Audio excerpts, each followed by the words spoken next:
Good morning, dear students. I Barkha from KV Nagrota again welcome you all in your math class. As you all know, we are discussing in our last two classes the chapter number 4, that is long and short.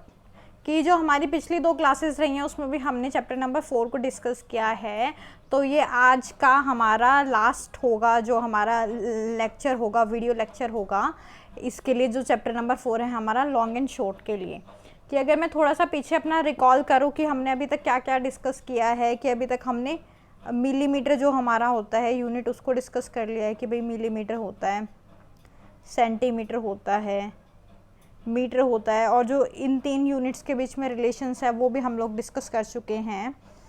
अगर मैं recall करूं तो एक बार अगर मैं आपको बताती हूँ कि हमने अभी डिस्कस किया था अपना कि 1 सेंटीमीटर जो हमने लास्ट क्लास में डिस्कस किया था इज इक्वल टू 10 मिलीमीटर, ठीक है।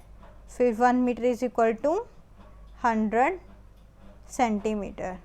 ये जो इनके बीच का रिलेशन था ये हमने डिस्कस किया था। फिर हमने बोला था कि जो मीटर होता है वो हमारा सबसे बड़ा यूनिट होता है, फिर उसके बाद में सेंटीमीटर आता है, और उसके बाद में हमारा क्या आता है, मिलीमीटर।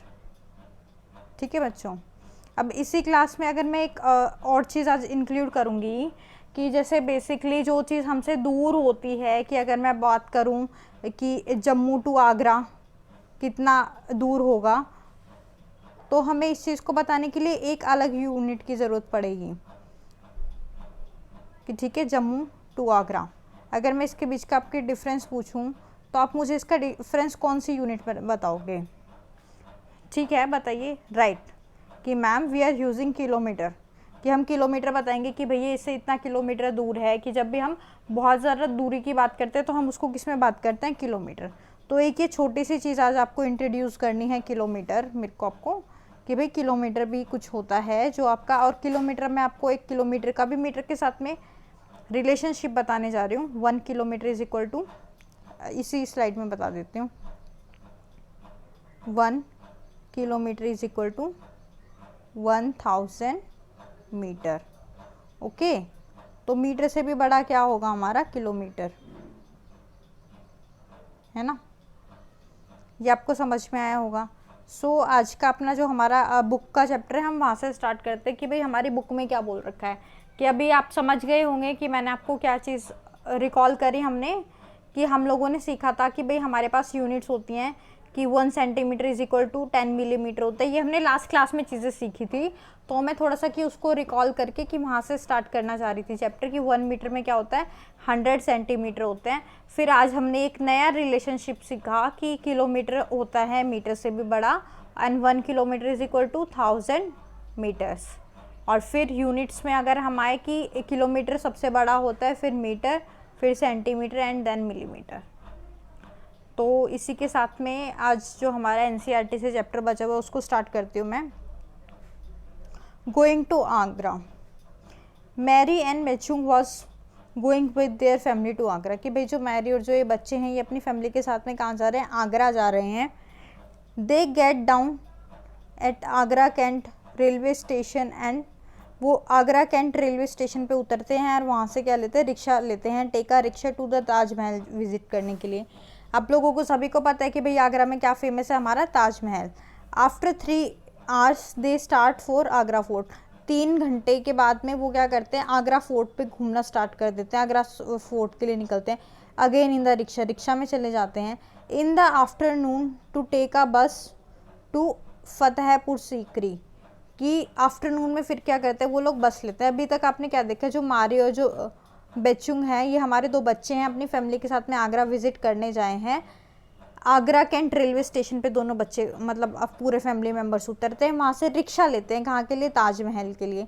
फिर 3 घंटे बाद में चलते हैं वहाँ से कहाँ घूमने, आगरा फोर्ट को, आगरा का किला देखने दोबारा रिक्शा में जाते हैं। पर जब उन्हें फतेहपुर सीकरी जाना होता है तो क्या कहते हैं, वो बस का यूज़ करते हैं। ठीक है, याद रहेंगी बात कि कहाँ उतरे, आगरा कैंट पे रेलवे स्टेशन, वहाँ से रिक्शा ली, ताजमहल घूमे, उसके बाद में दोबारा रिक्शा ली, आगरा फोर्ट गए, फिर बस ली और फिर फतेहपुर सीकरी गए। अब देखो भाई ये हमको है ना एक मैप दे रखा है। ये है हमारा क्या है, आगरा कैंट रेलवे स्टेशन, ये हमारा ताजमहल है, ये हमारा ताज फॉरेस्ट है, और ये देखो ये हमारी रिवर क्या है, यमुना बह रही है।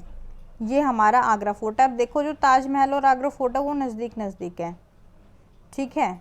ये बाबरपुर फॉरेस्ट है और यहाँ पे ये जो हमारा रास्ता ये कहाँ जाता है, फतेहपुर सीकरी की तरफ। अब देखो इन्होंने हमें कुछ डिस्टेंस बता रखे हैं, तो we look the distance between the places 4 kilometres. अब देखिए अब मैंने बोला था ना कि जब हमें ज़्यादा दूरी की बात करनी होती है तो हम वहाँ पे सेंटीमीटर्स में बताएंगे तो बहुत ज़्यादा हो जाएगा, तो हम क्या करते हैं वहाँ पे हम ना उसको किलोमीटर में बताने की कोशिश करते हैं। ओके, तो अब इन्होंने बता रखा है Agra cantt railway station to Taj Mahal. एक बार मैं इस पूरी उसको स्क्रीन को क्लियर कर देती हूँ बच्चों, ताकि आप लोगों को ना अब जो मैं चीज़ें बताऊँ उसको समझ में है। Agra cantt railway station to Taj Mahal 5 kilometre, कि ये क्या है, रेलवे स्टेशन से जो ये वाली दूरी है ये कितनी है भाई, 5 किलोमीटर इन्होंने ही बता रखा है। फिर next Taj Mahal to Agra fort, जो ये वाली दूरी है ताजमहल टू आगरा फोर्ट, ये कितनी है हमारी, 2 किलोमीटर। ओके, और लास्ट हमें आगरा फोर्ट टू फतेहपुर सीकरी, कि जो ये आगरा फोर्ट है यहाँ से जो अगर हम फतेहपुर सीकरी जाएं तो ये कितनी दूरी है भाई हमारी, ये 40 किलोमीटर। अब एक तो आप मुझे सबसे बता दो कि सबसे कम दूरी किस किस के बीच में है, जल्दी बताइए। आई एम वेटिंग, जल्दी बताइए। राइट, कि मैम आगरा फोर्ट और ताजमहल के बीच सिर्फ 2 किलोमीटर की दूरी है, तो वो सबसे कम है, सिर्फ 2 किलोमीटर का जो डिस्टेंस है वो सबसे कम है। अगर उसके बाद बात करें तो आगरा कैंट जो हमारा रेलवे स्टेशन और ताजमहल ये 5 किलोमीटर का है, ये उससे थोड़ा सा ज़्यादा है। फिर उसके बाद में बात करते हैं आगरा फोर्ट और जो फतेहपुर सीकरी है उसमें सबसे ज़्यादा दूरी है 40 किलोमीटर। अब देखो जो बच्चे थे उन लोगों ने यहाँ से यहाँ तक आने के लिए स्टेशन से जब ताजमहल आए तो रिक्शा लिया, फिर यहाँ से जब आगरा फोर्ट गए घूमने तो भी रिक्शा लिया, पर जब फतेहपुर सीकरी घूमने जाते तो बच्चे बस लेते हैं ना, कि उन्हें ज़्यादा डिस्टेंस ट्रैवल करना था तो बस ली उन्होंने। अब next, now find from the map which is farther from Agra cantt railway station, Taj Mahal और फतेहपुर सीकरी। कि जो अब दोबारा मैप पे चलते हैं कि जो हमारा मैप था वो पूछे आगरा कैंट रेलवे स्टेशन से ताजमहल नज़दीक बनेगा या फिर फतेहपुर सीकरी। अब देखो ताजमहल कितना था, ये था 5 किलोमीटर, और अगर मैं फतेहपुर सीकरी जाऊँ तो ये यहाँ पे, तो ये क्या है, हमें अगर देखने में ही देखे तो हमें क्या पड़ रहा है, डिस्टेंस हमें क्या लग रहा है कि भाई ज़्यादा डिस्टेंस है। तो आप क्या बताएंगे कि कौन सा है आपका नज़दीक। यस, ताजमहल आपका नज़दीक है। Right to these is nearer to the railway line, कि रेलवे लाइन के नियरर कौन सा है। अब हमें दोबारा मैप पे जाना पड़ेगा कि बाबरपुर फॉरेस्ट है या फिर ताज फॉरेस्ट है। देखो ये हमारी क्या है, ये रेलवे लाइन है, ये जो है बच्चा बाबरपुर फॉरेस्ट ये वाला है। देखो इससे तो इसकी जो नज़दीकी है, एक बार इसको मैं दोबारा रब कर देती हूँ फिर आपको पता लग जाएगा ना अच्छे से, दोबारा जब स्क्रीन क्लियर हो जाएगी तो और अच्छे से समझ में आएगा। ये तो हमारा बाबरपुर फॉरेस्ट है और ये हमारी रेलवे लाइन है, और ये भाई ताज फॉरेस्ट है और ये हमारी रेलवे लाइन है। तो बताइए कौन सा नज़दीक पड़ा, बाबरपुर फॉरेस्ट से सिर्फ इतनी सी दूरी और ताज फॉरेस्ट से इतनी ज़्यादा। Right ma'am, Babarpur forest. और फिर बताना है आगरा फोर्ट या फिर ताजमहल। दोबारा हम पीछे जाते हैं, अब हमें आगरा फोर्ट और ताजमहल की बात करनी है कि उससे क्या होगा। ये हमारा देखो ये हमारी रेलवे लाइन, ये इसका डिस्टेंस और ताजमहल का डिस्टेंस ये, तो आप खुद ही बता दो देख के कि कौन सा नज़दीक पड़ रहा है। राइट, आगरा फोर्ट, तो हमारा यहाँ पे क्या नज़दीक पड़ गया, Agra fort. The next one is which is closer to the Yamuna river, Yamuna river के क्लोजर कौन सा है, ताजमहल या फिर रेलवे स्टेशन। इसको भी दोबारा से देखते हैं, ये क्या भाई हमारा रेलवे स्टेशन, ये है हमारी यमुना रिवर। ताजमहल तो नज़र ही आ रहा है कि उसके बिल्कुल बैंक पे है, और इसका डिस्टेंस तो बहुत ज़्यादा है ना। तो कौन सा क्लोज है हमारे, राइट, ताजमहल। देखा, तो ये मैप आप एक बार दोबारा रीड करेंगे जिससे आपको पता लग जाएगा। अब देखो लास्ट टाइम भी हमने क्या किया था, हमने लिखा था कि किसकी मतलब किसको हम सेंटीमीटर में नाप सकते हैं, किसको किलोमीटर में। अब हमें यहाँ पे इस वाली स्लाइड में क्या करना, हम अज्यूम करना है कि किसकी कितनी होगी। अब देखो length of a earth form, ये अर्थ फॉर्म दे रखा है कि इसकी ऑलमोस्ट लेंथ कितनी होगी। ठीक है, कि अर्थ फॉर्म दे रखा है, फिर हमें हाइट ऑफ अ चाइल्ड दे रखी है कि एक बच्चे की हाइट कितनी होगी, फिर उसके बाद में हमें दे रखा है कि हमारे जो नेल है फिंगर उसकी हाइट कितनी होगी और साड़ी की लेंथ कितनी होगी, and distance from school to home, कि distance from school to home. अब देखो सबसे बड़ी बात जो हमने अर्थवॉर्म देखा है कि अर्थवॉर्म हमारा छोटा होता है, तो इसको हम किस में मेज़र कर सकते हैं, राइट, सेंटीमीटर में। अब देखो यहाँ पे सेंटीमीटर की हमें 2 यूनिट दे रखी है, एक तो 10 सेंटीमीटर, एक 1 सेंटीमीटर। 1 सेंटीमीटर तो भाई बहुत छोटा सा होता है, सिर्फ देखो इतना सा। अब अर्थवॉर्म तो मुझे इतना तो नहीं नज़र आ रहा, तो अर्थवॉर्म कितना होगा, राइट, 10 सेंटीमीटर। फिर उसके बाद में अब 1 सेंटीमीटर की बात है। अब देखो इसमें सबसे छोटी चीज़ कौन सी लग रही है, yes, width of finger nail, कि जो हमारा नाखून होता है उंगली का, वो हो सकता है हमारा 1 सेंटीमीटर। अब हाइट ऑफ अ चाइल्ड, हमने लास्ट टाइम पे क्या किया था, 1 मीटर की रॉड बनाई थी, है ना, सबने रॉड बनाई थी ना, कि उसको नाप नाप के, तो हमने क्या किया था, उससे हाइट मेज़र करने की कोशिश की थी। जो मैक्सिमम बच्चे थे उनकी हाइट कितनी आई थी, जो हमारे छोटे छोटे बच्चे उनकी ऑलमोस्ट 1 मीटर के थोड़ा सा ही ऊपर नीचे थी, कि किसी की थोड़ी सी ऊपर थी, किसी की थोड़ी सी नीचे थी, तो राइट, तो हाइट ऑफ अ चाइल्ड कितना हो जाएगा, 1 मीटर। अब साड़ी, अब देखो जो हमारा लास्ट जो हमने चैप्टर किया था उसमें बच्चा अपना शर्ट बनवाने के लिए और स्कर्ट बनवाने के लिए क्या खरीदता है, कपड़ा। तो जो टेलर होता है वो उन्हें किस में बोलता है कि किस में क्लॉथ लाना, राइट, कि मैम मीटर में क्लॉथ लेके आना। तो साड़ी कितना होगा, साड़ी भी तो कपड़ा ही है, राइट, साड़ी कितनी होगी, 5 मीटर। अब लास्ट देखो जो स्कूल है और जो हमारा घर है ये बहुत दूर दूर है ना, तो इसकी किस में नापेंगे हम, मैंने क्या बताया था, जो सबसे दूर होगी उसको किस चीज़ में मेज़र करते हैं, राइट, किलोमीटर में, कि हमने किलोमीटर में इसको मेज़र कर लिया। नेक्स्ट, अब भाई ये वाला क्वेश्चन आप खुद से करेंगे। इसमें क्या है कि एनिमल के बीच में टेल कंपटीशन हो रखा है कि जो किसकी पूंछ है वो सबसे लंबी है। तो अब आपको ये अपने आप से बताना है कि कौन फर्स्ट प्राइज़ जीतेगा।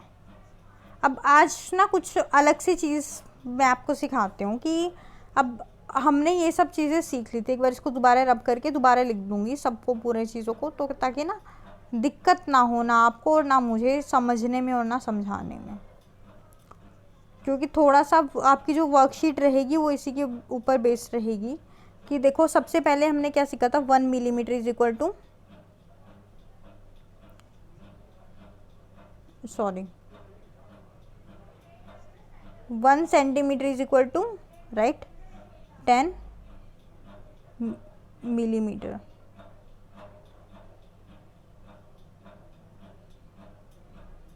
One metre is equal to, right, 100 centimetre. और आज जो मैंने आपको स्टार्टिंग में चीज़ सिखाई थी वो क्या थी, 1 kilometre is equal to 1000 metre. अब ना आज मुझे सीखना है कि अगर मुझे कोई चीज़ ना सेंटीमीटर में दे रखी हो तो बेटा मैं उसे कि मीटर में कैसे कन्वर्ट करूँगी, अगर मीटर में दे रखी होगी तो सेंटीमीटर में कैसे कन्वर्ट करूँगी। तो ये इसको सीखते हैं थोड़ा सा आज, कि अगर मैं बोलूँ कि भाई मेरे पास में ना 2 सेंटीमीटर की कोई चीज़ है और मैंने इसको बोलना है कि इसमें कितने मिलीमीटर होंगे, तो इसको कैसे बताऊं कि भाई 2 सेंटीमीटर कितना मिलीमीटर होता है। अब देखो इस चीज़ को हम कैसे सॉल्व करते हैं, सीखो आज थोड़ा सा आप। 1 सेंटीमीटर इज इक्वल टू, बताइए जल्दी से, 10 मिलीमीटर, है ना। तो अब अगर 2 सेंटीमीटर की बात करूँ तो हम क्या कर सकते हैं, इसको 2 बार प्लस कर देंगे, 10 + 10, है ना, कि जब 1 में 10 थी तो 2 में कितनी हो जाएंगी, राइट, 20। ठीक है, कि या तो हम इसको प्लस कर सकते हैं या फिर इसका एक और तरीका है बच्चा, 1 centimetre is equal to 10 millimetre, तो 2 में कितना हो जाएगा, 2 से मल्टीप्लाई कर देंगे हम 10 को, तो भी क्या आ जाएगा हमारे पास में, आंसर आ जाएगा 20 मिलीमीटर। समझे, आया समझ में। एक बार दोबारा से देखते हैं कि मुझे सबसे पहले क्या निकालना था कि 2 सेंटीमीटर में कितने मिलीमीटर होंगे। उसके लिए मुझे सिर्फ अभी तक इतना पता है कि 1 सेंटीमीटर में कितना होता है मिलीमीटर, 10 मिलीमीटर होते हैं। फिर अब मैं कैसे पता लगाऊं कि भाई मेरे पास 2 सेंटीमीटर, 2 कैसे बना ये हमें पता है कि 2 बना है हमारा 1 + 1 करके, तो हमने यही तरीका लगाया कि 1 में अगर 10 होते तो दूसरे 1 में भी कितने होंगे, 10 होंगे, तो टोटल हमारे पास में कितने हो जाएंगे, 20। या फिर हम इसको मल्टीप्लाई भी कर सकते हैं कि जैसे अगर मैं बात करती हूँ कि अगर एक टॉफ़ी की कीमत कितनी है, 5 रुपये, तो 4 टॉफ़ियों की कीमत कितनी होगी। तो हम यहाँ पे क्या करते हैं कि इफ़ आई से कि the cost of 1 toffee is 5 rupees and what is the cost of 4 toffee, की 4 टॉफ़ी की कॉस्ट कितनी हो जाएगी। तो हम कैसे निकालते हैं, राइट, कि मैम डायरेक्ट मल्टीप्लाई कर देते हैं, है ना, कि 1 की 5 है तो 4 5 इज़ 20 रुपीज़। तो वही काम मैंने किया यहाँ पे कि अगर 1 सेंटीमीटर हमारा 10 मिलीमीटर था तो 2 सेंटीमीटर कितना होगा बच्चा हमारा, दैट इज़ 20 मिलीमीटर, की 2 से मल्टीप्लाई कर देंगे। आई होप समझ में आया होगा। इसको आपको थोड़ा सा टाइम देना पड़ेगा इस कंसेप्ट को सीखने के लिए। तो आज मैं सिर्फ आपको जो क्वेश्चंस दूंगी होमवर्क के लिए वो सिर्फ यही होंगे कि आपको सेंटीमीटर से मीटर में क्या करना होगा, उसको कन्वर्ट करना होगा, ठीक है। बाकी की ये हम नेक्स्ट क्लास में मतलब करेंगे, सीखेंगे 1 मीटर और 1 किलोमीटर वाला जो हमारा है। तो पर आज के लिए जो क्वेश्चन रहेगा हमारा क्या रहेगा कि 1 सेंटीमीटर, मतलब कि सेंटीमीटर में कोई भी चीज़ दी गई उसको हम ना मिलीमीटर में कैसे कन्वर्ट करेंगे। ओके, आई होप आप सभी को आज की क्लास पसंद आई होगी। अगर आपको क्लास के रिगार्डिंग कोई भी डाउट हो तो प्लीज़ आप मुझे बता दीजिएगा। जो बच्चे यूट्यूब से जुड़े हैं वो यूट्यूब पे अपना डाउट पूछ सकते हैं, जो बच्चे क्लासरूम या व्हाट्सएप ग्रुप से जुड़े हुए हैं तो वहाँ मुझे वो अपना डाउट पूछ सकते हैं कि मैम कोई कंसेप्ट नहीं समझ में आया या कोई भी प्रॉब्लम है। तो थैंक यू बच्चों।